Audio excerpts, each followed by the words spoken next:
公司周年庆上抽中了一部手机，我转手把送给了我弟弟。男朋友却为此大发雷霆，觉得我没经过他的允许自作主张，还命令我下次不准私自送我的东西。我表面应允，以为这件事就这么过去了。没想到隔天，他们全家请我吃鸿门宴，指责我的行为是伏地魔，并给我立规矩：嫁出去的女儿泼出去的水，结婚后不许再往娘家带东西了。我笑着说好，转身把送给大姑子一家的东西收了回来。既然姐姐嫁出去了，那就是泼到别人家的水了。这些都是好东西，可不能便宜了外人。大家好，开始今天的分享之前，希望你能给人间烟火点个订阅。我将会分享更多优质的内容。我和赵晨谈了7年，从大学校园恋爱到现在工作。今天是第一次上男朋友家见他父母，听他说他们一家很重视这次见面。他姐姐和姐夫一家为此还特意跑来了。我为了给他们留个好印象，不仅给他爸妈买了不少东西，还特意给他姐赵晓买了一套大几千的贵妇护肤品，给小外甥和小外甥女买了很多玩具。刚进门，他们一家子都出门迎接了，看上面挺热情的。寒暄过后，赵晓喊我帮他妈备菜，说他妈一个人不容易，做一大家子的饭。我没多想，便进厨房帮忙。谁知道刚进去，赵晓和他妈王翠花立马换了副面孔，冷着脸指挥我做这做那，看似不经意聊八卦，实则在点我：你张姨家女儿30好几了，还没结婚，弟弟娶媳妇又是给彩礼又是几付首付。小小，你还不知道张姨家儿子离婚了吧？没听说呢。离了好，他那个儿媳结了婚，还天天往娘家跑，什么好东西都一股脑往娘家拿。这次更是偷偷把她婆家这么多年攒的积蓄拿去补贴给她弟弟买房了。要我说一开始要那么多彩礼还不带回来的时候就不该去。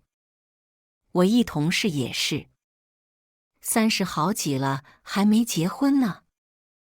弟弟结婚的彩礼和房子首付都是他出的呢，这不是妥妥的伏地魔吗？我默默洗菜，不说话。余光瞥见了他俩的眼神交流。赵晓转身对着我假笑道：婷婷呀，你可不能学这些人当伏地魔哟。我尴尬地笑笑说道：我弟早结婚了呢。他辍学早，要说服也是他服我多呢。我上学的时候，那你前2天怎么还送了你弟一部最新款的苹果手机呢？王翠花着急地打断了我的话。赵晓立马附和道：就是，价值小1万呢。我急忙解释道：这是公司年会抽奖抽到的，不是我买的。那你怎么不经过我们家赵晨的同意就给你弟用了呢？我问过他了，他说他刚换的新手机用不上，那也不能给你弟用，卖掉也是好的。你看咱妈，一个旧手机用了好多年了，卡得不行，还舍不得换呢。那姐姐和赵晨给阿姨换个新的呗，这是两回事。你以后嫁过来可不能这样，天天给你弟送东西。我低头切菜，没再接话。赵晓又换了副面孔，笑嘻嘻地说道：“婷婷，我这个人说话直，就这么一说，你别往心里去。昨天我和赵晨因为手机的事情已经吵过一次架了。他认为这部手机是我俩的夫妻共同财产，他有一半的支配权。我不应该不经过他的允许，擅自做主把手机送给我弟了。最后以我答应他，以后送我弟任何东西都要先和他报备才结束。我原以为这件事已经翻篇了，没想到他不仅还把这件事和他家里人说了，还让他们一起教育我。赵晨和他爸赵大伟坐在沙发上，心不在焉地看电视，眼神时不时地往这边瞟。看来今天的这顿饭可不简单，恐怕是场鸿门宴。饭桌上，赵晨和平常一样，把我喜欢吃的菜夹到我的碗里。还是婷婷命好，遇到我弟这样的好男人。我们怎么就没这种好命？赵晓看了一眼闷头吃饭的老公，阴阳怪气地说道。我笑着回应道：“那是因为我也不差。”王翠花听了，当场脸一沉，把筷子啪地摔在桌子上。刘婷婷，我们赵家大门大户，可不是随便什么女人都能上门的。赵晓连连附和道：“是呀，像我弟这种好男人，相亲的女孩都能把我们家门口踩烂。是我弟非你不可，才给人都劝回去了。也不瞒你说，你当初和我儿子在一起的时候，我就不同意。你一个孤儿，没爸没妈没有家，娘家一点忙都帮不上，家里还有个拖后腿的弟弟。我儿子是你能找到的条件最好的了，你这属于上嫁。我虽然父母去世的早，但是我从不觉得比别人家差。我弟早早辍学出去打工，赚的钱都用来供我上大学。手机、电脑这些电子产品也都是我弟给我买的。他和人合伙开了几家修车厂，收益一直很好。他和我弟媳也早早的结婚生娃了，生活很滋润，压根不需要我去帮扶。这算哪门子的拖后腿？这些赵晨都是知道的。而且我和赵晨从恋爱开始，一直都是 AA 制。我面上不悦，正想反驳，赵晨却拉住我，凑到我耳边说：“我妈一把年纪，思想封建，她就那么一说，别往心里去。看在我的面子上，第一见面别搞得大家都难堪。”我忍气吞声，强颜欢笑不说话。婷婷呀，你别怪咱妈说话难听，这也是为了你们小两口未来把日子过好。赵晓和他妈一个唱红脸，一个唱白脸，三个男人装死坐享其成。王翠花靠在椅子上，双手抱胸，脖子伸得老直，想做我们赵家的媳妇。那我先把规矩立好，省得别人说我们家的媳妇不懂事。赵晓立马应声附和道：“婷婷，我们赵家一直是这个传统，不立规矩不成方圆。”我依旧不作声，我倒是想听听看他们能放出什么洋屁。王翠花扬起下巴，一副皇上身边太监的做派。第一，你无父无母，这彩礼自然是不用给了。第二，嫁出去的女儿泼出去的水，和我儿结婚后就是我们赵家的人了，凡事要以我们赵家为先。第三，赚的每一分钱都要上交，都是我们赵家的，绝对不可以藏私房钱。要是被发现偷偷拿钱去帮你弟那边，立马净身出户。第四，既然你没妈，自然也没娘家。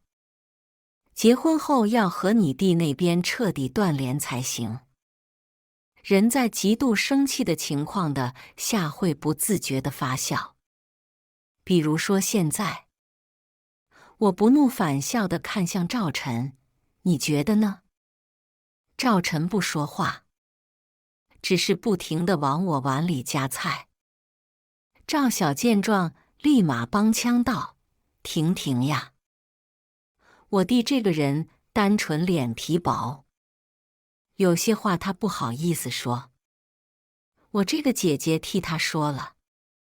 姐姐说句公道话，你弟年纪都这么大了，有手有脚的，但凡有点廉耻之心，就不该要姐姐一分一毫。”我真的被气笑了，放下筷子，一脸严肃地看着赵晨：“你说句话，你姐和你妈说的这些话也是你的想法吗？”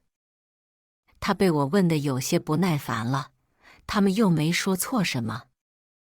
你每次都是这样，遇到你弟弟的事情就和我吵。听了这话，我更恼火了。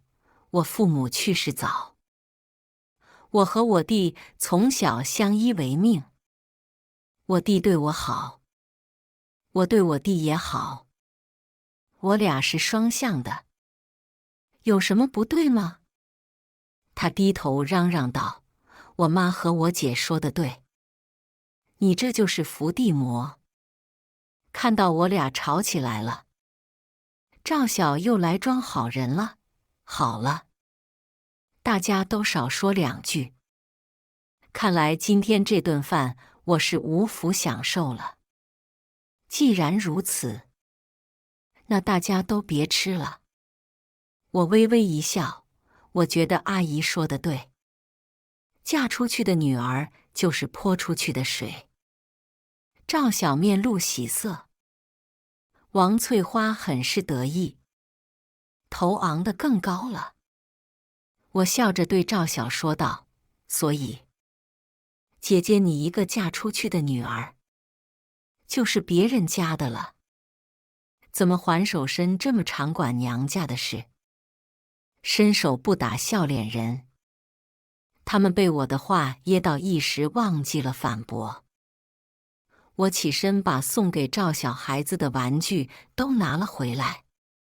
姐姐既然是别人家的人了，这些玩具送给别人家的孩子太亏了。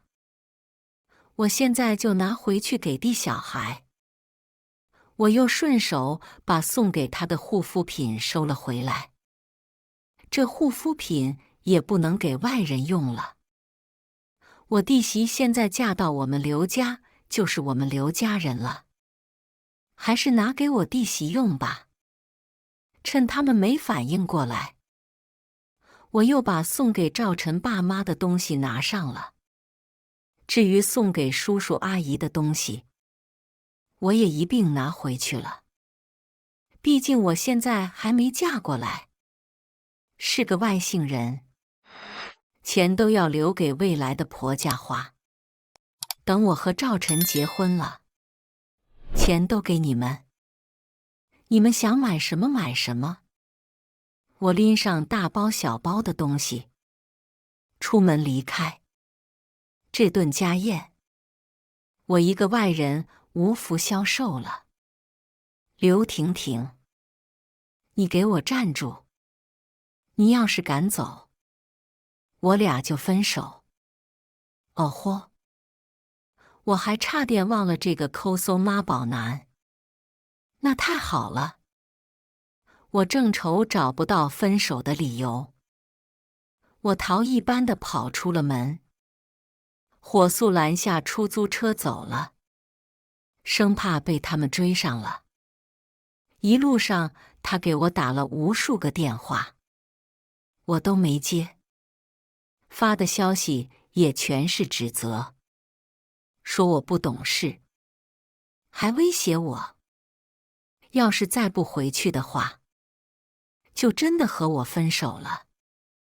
实在不想看他的逼逼赖赖，直接把他拉黑了。要不是看在这么年的感情的份上，早就和他分了。沉没成本，不参与重大决策。我就是太犹豫了，被感情要挟，才会迟迟舍不得分手，让他以为我非他不可，才给了他这么次伤害我和我弟弟的机会。姐姐，怎么这么早回来了？弟媳开门，看到我大包小包的，一脸疑惑地问道。弟弟和弟媳都知道我今天去见赵晨父母的事情，都为我感到高兴，以为这么多年的感情终于要修成正果了。给他们家里人带的这些礼物，其实是我弟和弟媳2个人准备的，说第一次见面要给他们留个好的印象。我上大学那会，弟弟刚拿工资，他每个月省吃俭用，自己用100多的老年机，却要给我买最好的智能手机。虽然现在生活好了，他还是用很便宜的手机，用了很多年。我只是把抽奖中的手机送给他用而已，为什么却要被说是伏地魔？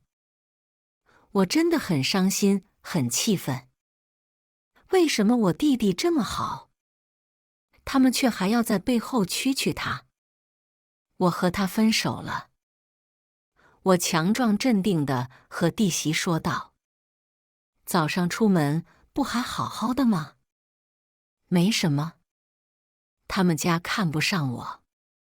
我面无表情地说道，顺手把玩具递给了小侄女。只是可惜了你和弟弟准备的礼物了。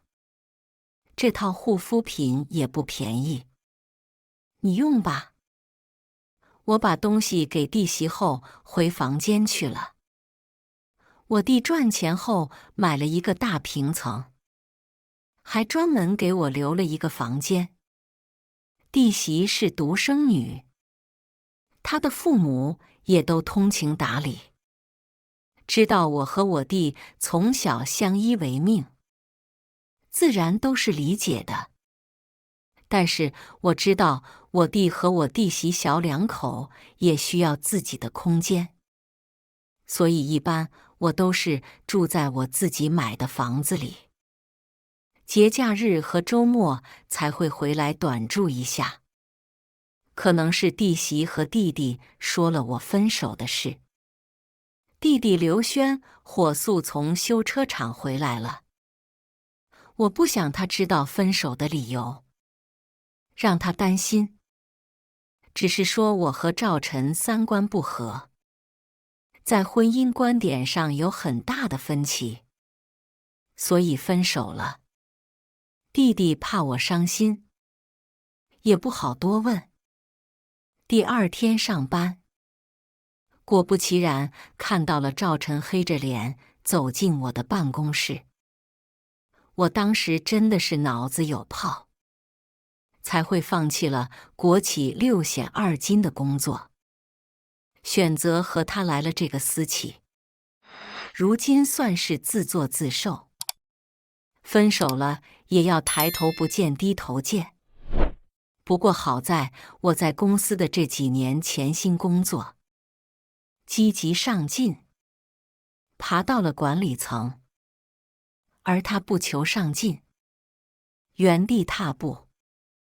比他晚进公司的都升职了。赵晨，有什么事吗？他不情不愿地说道：“婷婷，别闹了。你昨天那样搞得我们家里人都不高兴。你一会下班把那些东西带上，再给我家里人道个歉，服个软，我就不跟你计较了。”我打开电脑，头也不抬地说道：“赵晨，我说过很多遍，在公司叫我刘总，不要把生活带进工作。在公司里只谈工作，如果没有工作上事情，你就出去吧。这会公司里人来人往，他不好意思发作，不得不悻悻地离开。一般公司是默认不允许办公室恋情的。刚开始，他便以不影响工作为由，要求不公开恋情。我倒是无所谓，尤其是我升职以后，他更不敢公开，怕被人说吃软饭。说他吃软饭，倒是也不冤枉他。就他这业务水平，要不是有我给他兜底，早被辞退100次了。在公司，我是他的上司，又加上他不敢和公开恋爱的事，所以倒是安分了一点。一下班，就迫不及待地拦住了我：“刘婷婷，差不多可以，再做就不礼貌了。以前每次吵架，都是我自己把自己哄好了，再低头服软哄他。他是他爸妈40左右冒着超生的风险才生的，从小被捧在手心长大的，所以身边人都说他刁蛮任性、自私自利。我还不以为然，现在清醒过来，真想给为他辩解的我抽几个嘴巴子。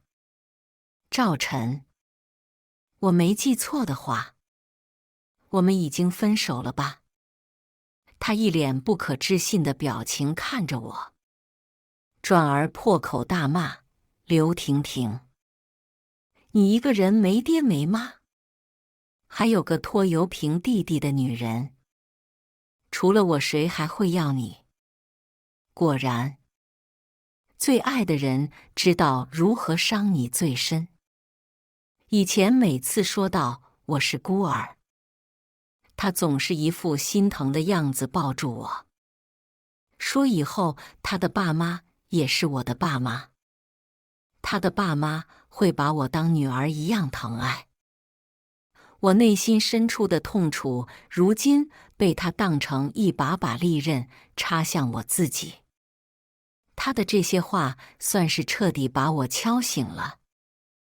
我懒得和他多说一句话，转身离开。他在我身后气急败坏：“我告诉你，刘婷婷，是我赵晨不要你。”我以为这件事终于可以告一段落了，但是没想到赵晨却找上了刘轩。刘轩以为我和赵晨是因为一部手机才分手的，心存愧疚，偷偷订了饭店，邀请他们一家子见面吃饭，给他们赔礼道歉。赵晓因为心里有气，还摆架子不来。等我到了饭店，却看到赵大伟和王翠花面带笑容。看在你弟这么懂事的份上，上次的事情我们家也不和你计较了。王翠花主动开口说道，脸上的笑意藏都藏不住。赵晨走到我面前，装腔作势地说道，你上次那么说我姐，她可气着呢。回头你让你弟再给我姐，还有我姐夫也买个手机，你再认个错，我姐肯定就原谅你了。我看着赵大伟和王翠花手上一人一部最新款的苹果手机，猜也知道是刘轩买的。姐姐，陈哥和我说了，这些都是误会，我们两家人说开就好了，一部手机而已，你弟弟我还不至于买不起。我强忍怒意，怕服了刘轩的好意，心想，以前他们确实没见过我弟弟，不了解他，所以有可能真的误会了。这次也算是两家人正式见面，要是他们识趣的话，还是有回旋的余地。我刚坐下，这老佛爷又开始发话了，刘轩呀，我看你也是识大体的人，彩礼的事情我先说清楚。你一个大男人总不至于指望姐姐这么点彩礼过日子吧？人家阴阳怪气我弟。他还傻笑地回道，阿姨，这个你放心，彩礼都是我姐姐，我不可能要的。你们给多少彩礼，我都回我姐双倍嫁妆。这嫁妆和彩礼都给我姐带回小家。听了刘轩的这番话，他们一家子的嘴角比 AK47 还难压。你们没爸没妈的，以后我就是婷婷的爸妈了，自然不能亏待她。这彩礼我们家出18万8，人家很明显是看中了嫁妆双倍才给彩礼。我弟这个傻子听了，那是一个感动，立马说道，虽然我爸妈不在了，但是我就这么一个姐姐，她嫁人我绝对不会委屈她。我爸妈的那套房子给我姐当陪嫁，我再给我姐赔一辆50万的车。王翠花的下巴都要昂到天上去了。赵晨凑到我耳边，语气里止不住的激动，婷婷，咱弟这么有本事，你咋没和我说过呀？我倒是想说，你们从来不给机会啊，巴不得我跟没弟弟一样。我笑笑不说话，静观其变。王翠花看我弟这么痛快，还以为是他儿子太优秀了呢，于是又把他那一套搬出来说，结婚后婷婷工资必须全部上交，不能用来帮扶你们一家。我弟憨憨的点头，你放心，我姐的钱我一分都不会用的。我们赵家3代单传，赵家的香火可不能断在他这里，必须要生个儿子。我弟皱了皱眉头，这生男生女也不是我姐能决定的，顺其自然就好。既然你们爸妈都不在了，结婚后，婷婷和你之间也就不必走动了。我弟听了，脸上的表情也有点绷不住了。我们是没爸妈，但不是没有家。我们刘家的门永远为我姐姐打开，只要她想回来，随时可以回来的。王翠花立马拍桌子嚷嚷道：“那不行！嫁出去的女儿泼出去的水。”我弟忍不住反驳道：“你的女儿不也经常回娘家吗？”王翠花梗着脖子叫唤道：“那能一样吗？你爸妈都死了，你姐哪来的娘家？”我弟这才回过味来，顿时哑口无言。人家就是看我们没爹没娘，好欺负呢。我也不想让我弟听到这些话，可是我知道他性子纯良，总是把人想得太善良了，不亲耳听到这些话，是不会死心的。见我弟沉默不语，王翠花更是站起来，假装起身离开。那看来这件事没得谈了。我当初就说不看好，一个孤儿，没爸没妈，能有啥教养呢？儿子，咱们走。弟弟看了我一眼，叹了口说：“姐，你的婚姻大事，我都听你的。”我面无表情地看着赵晨：“你什么想法？”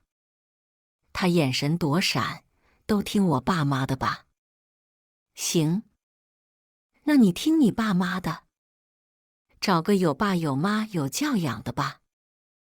我走上前，拿过他爸妈面前的2部手机，反手给了我弟和我弟媳。不是说听我的吗？走吧。我弟似乎还不死心，想开口挽留：“姐姐，只要你过得开心，就算以后不和我走动，我也能理解。”我和我弟媳对视一眼，忍不住大笑起来。人家都骑你姐姐我脸上骂了，我这嫁过去还能开心吗？弟媳附和道：“我们姐姐这么优秀，还愁找不到对象吗？别太倒贴了。”刘轩。王翠花听了，瞬间破大防：没爹没妈的孩子就是没教养。我看除了我儿子，还有谁会要你？是，我配不上你儿子，我嫁不出去。你赶紧再给你儿子找个条件更好的，陪嫁4倍，房车各2套的，有爹有妈的独生女。我们潇洒地离开。王翠花气得又摔又打，赵晨还想拦着我，我弟一把推开了他：“赵晨，你不是说是因为手机才谈崩的吗？还说我姐无理取闹，非要以后用夫妻共同财产给我买车买房，心甘情愿当伏地魔才和你们家里人大吵大闹吗？现在怎么看来是你们强行把这伏地魔的帽子扣到我姐的头上？”赵晨支支吾吾的说不上一句话来。我真是信了你的鬼话，才会把我姐喊过来，让她再被你们家里人侮辱一次。你小子最好别再让我看到，不然见一次打一次。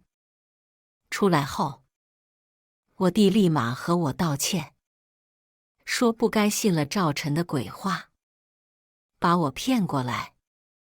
我笑了笑说道：“你要是不来的话，也不死心啊。你不是一直对这个前姐夫很满意吗？”他摸了摸头，憨笑道：“姐，不是我对他满意，是你对他满意，我才满意的。是呀，以前我总是和他说赵晨对我有多好，夸大其词地说，不好的地方一点不说，平时吵架也从来不说，让我弟误以为赵晨真的很好。在这之后，赵晨倒是消停了不少，也不来缠着我了。不过，消停不到1个月，他又开始了。刘总，还没对象吧？这天，他找我签字时，冷不丁地问了这么句。我只顾着看文件签字，下意识地回道：没。婷婷，我就知道你还放不下我。我们和好吧。他突然一把握住我的手，装作一副深情的样子，吓得老娘的笔都掉地上了。他什么心思，我还能不知道吗？这是在外面转了一圈，发现都不如我呗。可能是我弟给了他们家的勇气。相亲条件以我弟给的为基准，必须双倍陪嫁，有车有房，否则免谈。最好是独生女，还要人家婚后工资上交。他也不撒泡尿照照镜子啊，看看谁好人家会把女儿嫁给他呀？这种条件的，要么要求入赘，要么就是身体有点问题。反正相来相去，他都不满意，还死抠。每次相亲结束，还要人家女孩子加上他妈各种挑剔人家女孩子，还说话特别难听，搞得都没人愿意给他做媒了。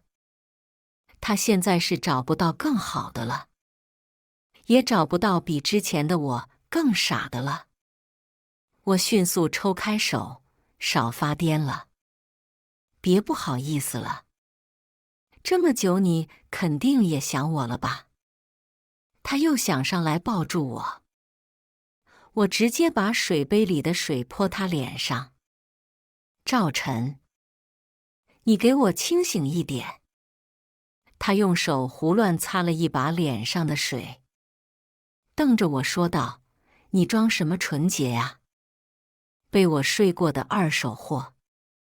这里是公司，你要是不想干了，就去人事处办理辞职。这时，公司里的人听到我办公室这么大的动静，都过来凑热闹。哎呦，刘总这是怎么了？是不是赵晨又捅什么篓子了？是不是文件出问题了？赵晨，你怎么这点事都办不好？刘总，你别动怒，毕竟我是他的顶头上司。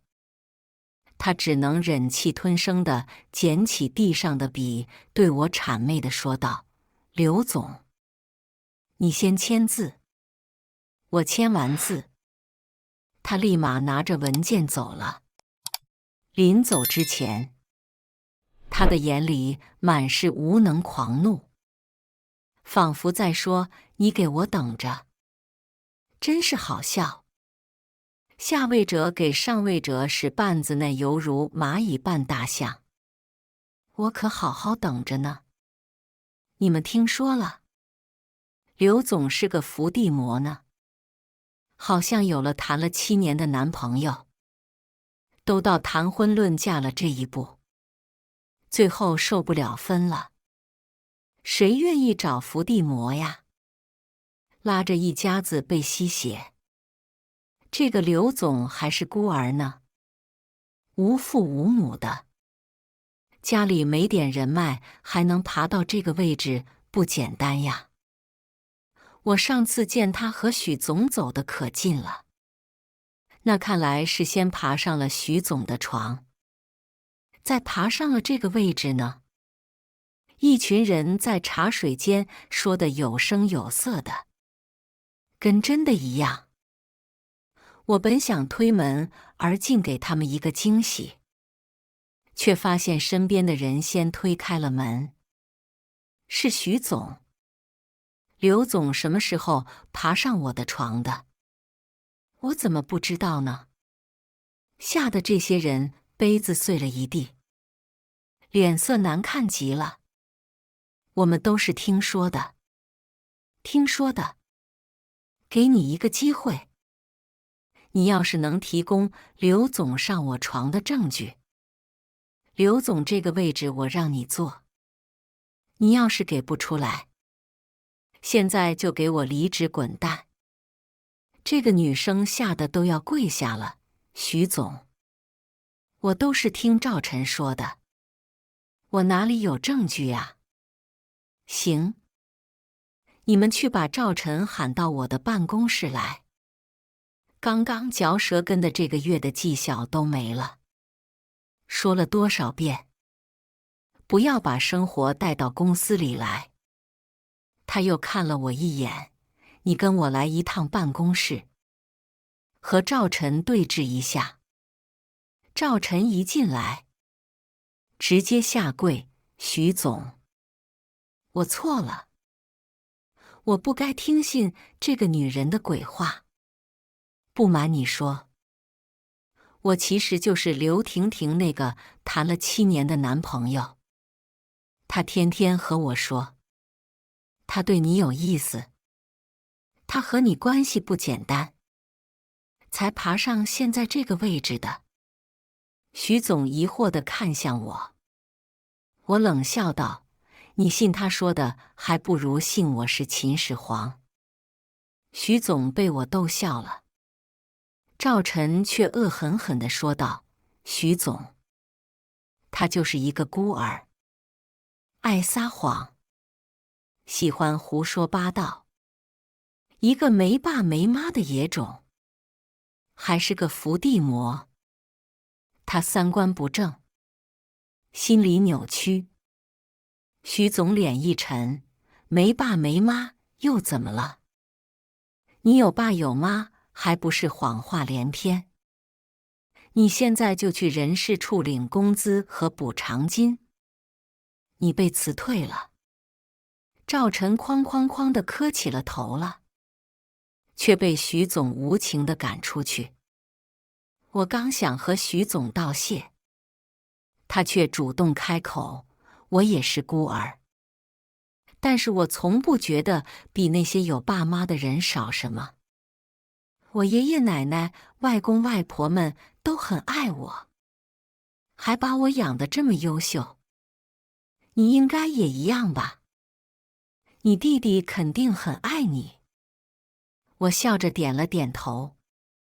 赵晨工作丢了以后，名声也不好，又着急结婚，结果花了20万的彩礼，真的娶了一个伏地魔，陪嫁1分没有，天天往娘家跑，给弟弟买车，赚的所有的钱都给家里，还从婆家拿东西回去，一家子鸡犬不宁。赵晓偷拿10万给赵晨当彩礼，王翠花许诺说只是走个过场，结果人家压根不还。赵小婆家知道以后，去他家大闹了一场，两家人撕破脸皮，大打出手，搞得赵晓离了婚回了家。王翠花和赵晓把气都撒在了新媳妇身上，愣是把人气得流了产，也离了婚，彩礼还1分不还。赵晨离婚后第一时间居然是想找我复合。我摆了摆手上的钻戒说：“不好意思，我结婚了，你没人要。”我可不是哦。说罢，我挽起了一旁徐总的胳膊。潇洒地离开了。以上就是今天分享的故事。大家有什么想说的、想吐槽的，欢迎在下方评论交流。也更希望能给人间烟火点个订阅，我将会分享更多优质的故事内容。